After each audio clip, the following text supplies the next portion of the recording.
Jacob Mafume onyepera vakomana veCommission of Inquiry ovapa address yenhema yemanyepo just to investigate nekuona kuti address yapa itori emotor vehicle auction hapasi popamba paanogara. Sanapinda mashoko atinoona kuti panguva inoyi Jacob Mafume opiwa mhosva nekunyepa according kumutemo unotorwa subscribe or like on the bed kuti muna Change Radio mudanyora chiti Rara Mayor His Worship Jacob Mafume was found guilty of lying under the oath before a commission of inquiry led by retired court judge Justice Matthews Cheda.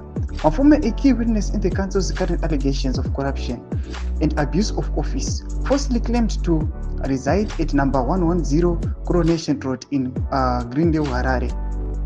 In his ruling, Justice Cheda stated, the property is an undeveloped stand with a small temporary office used by Mr. Pfukwa for his auction business. Mr. Jacob Mafume does not reside in the property as he confirmed. The evidence he gave about his residence was misleading.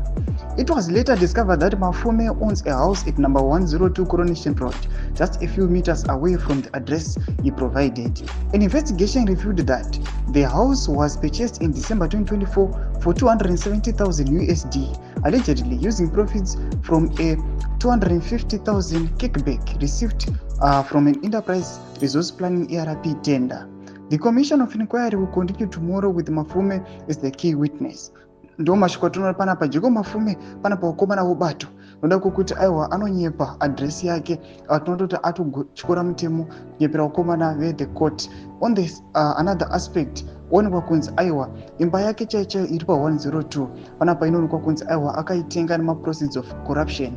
Unoonekwa kunzi vakomana ava panguva ino they are funneling state funds, taxpayers money vachizvivakira nekutenga dzimba dzatiri kuona kuti mari iyo yaiskana kubenefita macitizens. Tudze mafungiro enyu munoti kudii pamusoro pechokwadi chakufumuka panguva inoyi vanhu vanyatsoziva kuti vakomana vakaoccupy mapositions they are not there to save the people but to squander state funds. Tudze mafungiro enyu munoti kudii pamusoro pechiitiko ichi. Penda comment section yedu, subscribe or like,